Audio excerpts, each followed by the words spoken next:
France is the most visited country in the world, and its capital, Paris, is a fascinating mixture of art, architecture, culture, history, and food.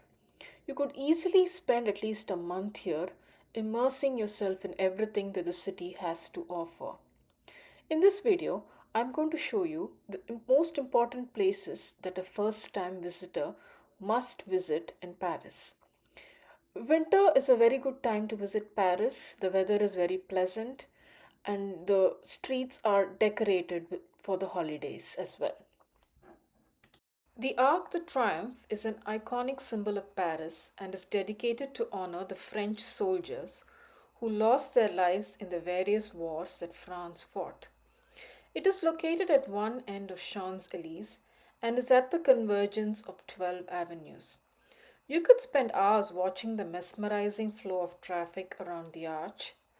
There is an option to purchase a ticket and climb the arch to take in the views of the city from the top.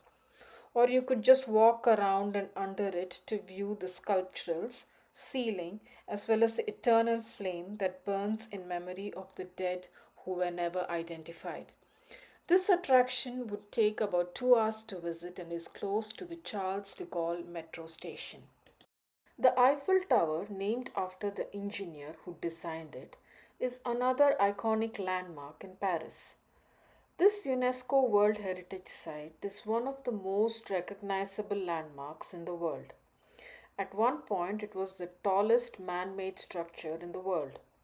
It can be viewed from several places in the city, and what you see is the view from Pont Alexander with the River Seine below. The tower is illuminated every night, so make sure to visit the tower at night as well. The summit of the tower has a beacon that starts rotating at the exact same time. The tower also sparkles for 5 minutes every hour at the top of the hour until midnight. Truly magical. There are three levels in the tower that a visitor can access. The first level has a restaurant, the second level and the third level have spectacular views of the city. The tickets are sold for the second and third levels, with the third level being a little bit more expensive. We purchased time tickets to the third level and took the elevator to the top and came walking down the stairs. Very interesting to note that the engineer Gustave Eiffel, who designed the tower, lived in the third level in a 100 square foot apartment. Here you can see the apartment. One day trip worth making is to the Chateau Versailles, the palace of King Louis XIV. It is about a 45-minute train ride from Paris. Once you get down at the Versailles station, it is about a 10-minute walk to the palace. Be prepared to spend the entire day here to explore the palace, grounds, as well as the estate of Trianon that includes the subsidiary palaces of the Grand Trianon and the Petit Trianon. Be also prepared to walk a lot as the palace and estate is huge. There is a paid train that can take you to the estate if you want to avoid the 30-minute walk. There are options to purchase tickets for the palace alone or the palace and estate. The palace was originally a hunting lodge before being expanded into the opulent, lavish chateau that we see today. Kings Louis XIII, XIV, XV, and XVI have lived here. It has over 60,000 works and also many of the original furnishings. As soon as you enter into the interior of the palace, on the right side is the royal chapel. It has two levels. It is rectangular with a semicircular apse. The ceiling is covered with magnificent frescoes and has the organ at one end. This chapel was commissioned by Louis XIV and is dedicated to Saint Louis. The building's overall design is inspired by Gothic architecture. In a way, the Palace of Versailles represents the epitome of extravagance. Every room has walls adorned chock a block with paintings. An overwhelming number of those were portraits, while others depicted scenes from battles, interspersed with a few religious ones. It would take a really long time to look at each of those in leisure. The rooms also had furniture, some of which was bought back by the French government from private collectors. The attention to detail on these credenzas, chairs, and tables was simply superb. Another touch of decadence was these marble panels on the walls. Here you can see the bed of the Empress in the bedroom in the Grand Trianon estate. The most anticipated room on my list of things to see at the palace was the Hall of Mirrors. It did not disappoint. Right from the gold designs on the door to the completely frescoed ceilings to the marble and mirrored walls to the ornate chandeliers, this room took my breath away. This is undoubtedly the most lavish room I have seen. This hall was also the place where the famous Treaty of Versailles was signed at the end of World War I. The paintings on the ceiling represent the history of Louis XIV. The room is about 73 meters in length and looks over the gardens. It was used as a meeting room and sometimes a ballroom. After visiting the palace, your limbs may be aching, but do make some time to linger in the gardens. It is about 800 hectares and definitely impossible to see it all. The garden has well manicured lawns, fountains, and sculptures. It was refreshing walking around the gardens on a cool winter day. The estate of Trianon consists of the Grand and Petite Trianon and the Queen's Hamlet. I would recommend visiting these in addition to the palace. These dwellings were used by the king and queen to escape from the court. The Grand Trianon is especially pretty with its pink marble columns. Though these buildings were not over the top lavish, they still had some beautiful artifacts. My favorite was the malachite vases. Louvre is the world's largest art museum and a former palace. The collection is so large that it would take several weeks to go through each of its three wings. There are antiquities from Egyptian, Greek, Middle Eastern, Etruscan, and Roman civilizations. If you are an art and history lover, my advice to you would be to spend at least a day here given the sheer size of its collection, or you could spend half a day to view the important pieces. Time ticket entries are available, and this is a popular tourist attraction, so make sure to book your slot early.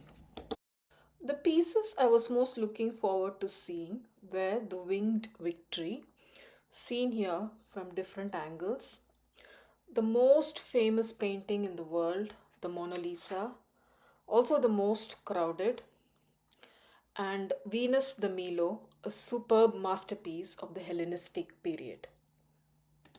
What you see here is the piece called The Huntress. The creases in her outfit and hair were truly striking. The Cour Marly is a courtyard displaying marble and bronze sculptures. These were originally in the garden of Chateau de Marly of Louis XIV. Do make sure you visit this, as the effect of viewing these sculptures under the natural light of the glass roofed ceiling is jaw dropping. The Louvre has really done a good job displaying these well. You can see horses, nymphs, and mythological creatures. The scale of these sculptures is truly impressive. The Great Sphinx of Tanis, weighing over 10 tons, is a must see for any Egyptian antiquities lover.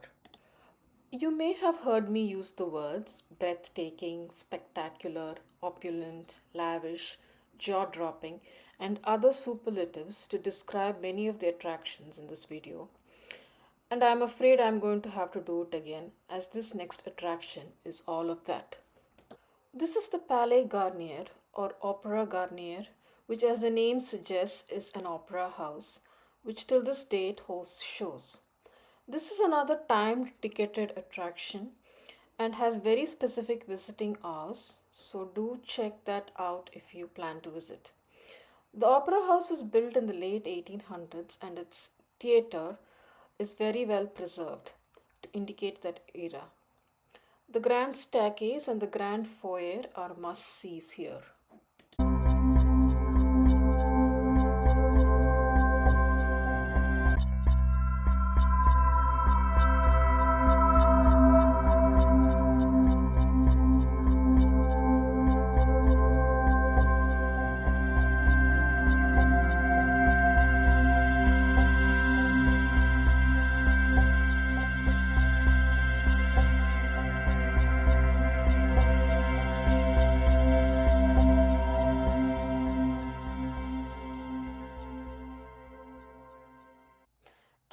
this is Europe, there is literally a church around every corner, each competing with the other in terms of grandeur, ornateness, and the ability to take your breath away.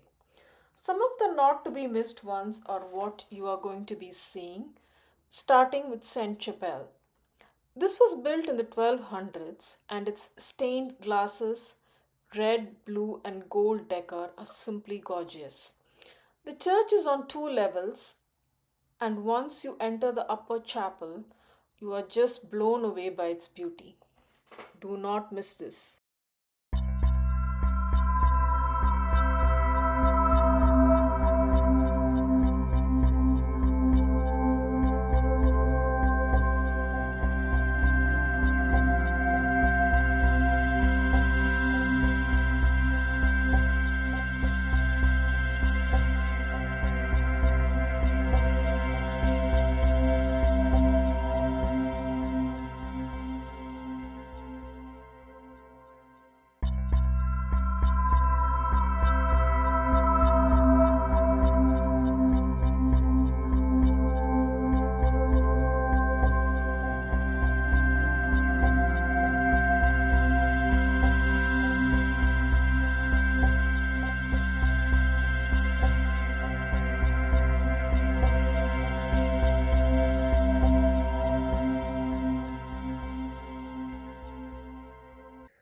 Next up is the Basilica du Sacre-Cœur, located in the Montmartre district of Paris. It is situated on a hilltop, and we made the trek up on a steep set of stairs. There are other options to get to the top, like buses and Uber, if you want to avoid the stairs. The view of the city from the top is awesome. This church is fairly new compared to the others and was built in the late 1800s.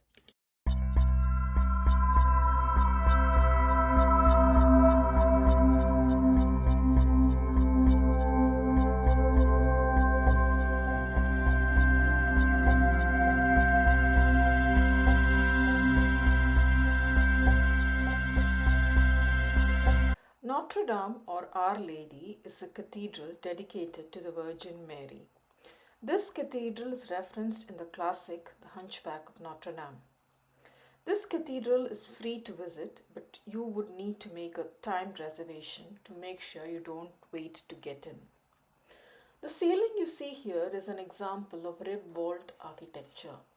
This is something you can see at the Westminster Abbey in London as well. The purpose of this feature is to shift the weight of the ceiling to the columns. This cathedral has been restored after a fire damaged it in 2019. Even though the interior was impressive, the facade was the best.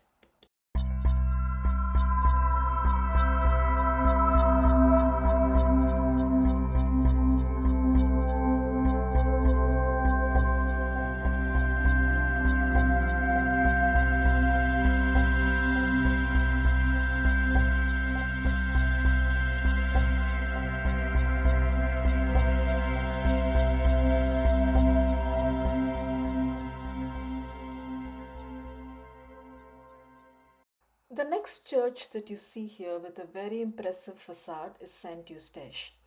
Construction of this church began in the 1500s and was completed almost 100 years later. The church's name refers to Saint Eustace, a Roman general and a Christian martyr.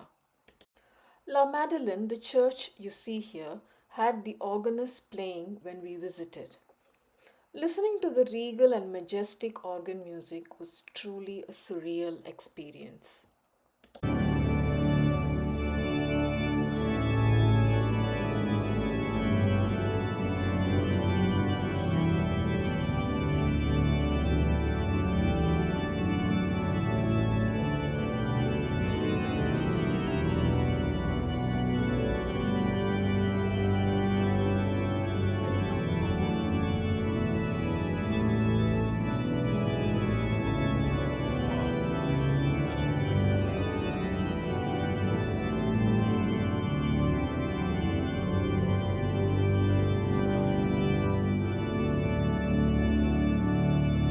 If you don't want to get churched out and visit this many cathedrals, My top three favorites were the Notre Dame Cathedral, Saint Chapelle, and Saint Eustache.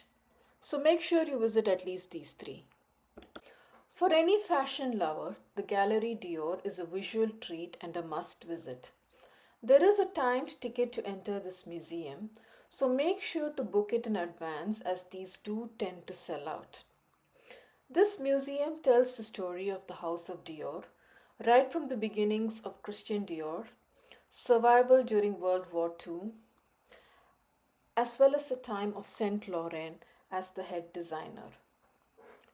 The stunning display of miniature purses, dresses, and accessories in gorgeous hues will take your breath away when you enter.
Some of the iconic dresses from the House of Dior are also displayed here.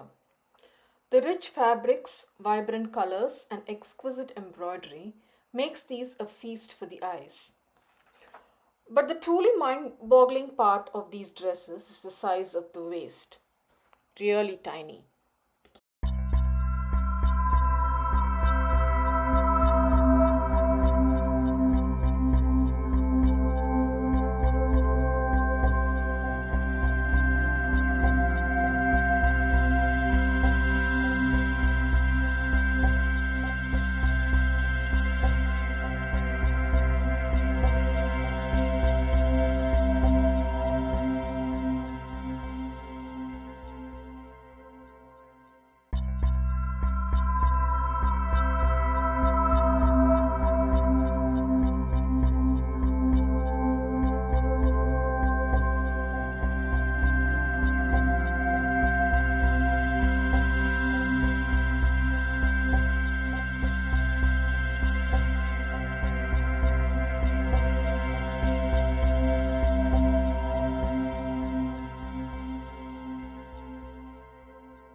It would be a travesty to not talk about food in a Paris vlog, given that France is known for its fine dining and gastronomy.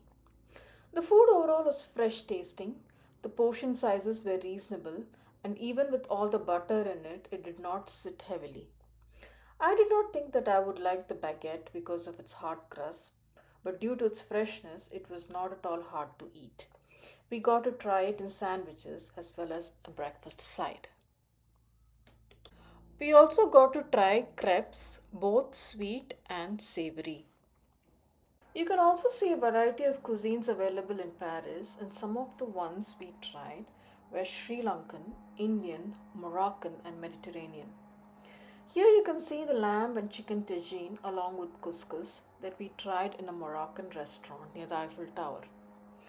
The tagine was bland and lacking in flavor and spice and did nothing to enhance the couscous in any way. The lamb, however, was very tender and delicious. This here is the Coeur Royal, a classic champagne cocktail made with creme de cassis and champagne. When walking around Paris, you can see a bakery, or as it is called in French, a boulangerie, round every corner. Parisians line up outside these bakeries in the mornings and grab a quick breakfast before heading to work. The smell of baking bread coming from the bakeries is absolutely heavenly. The baked goods, both sweet and savory, were simply out of this world.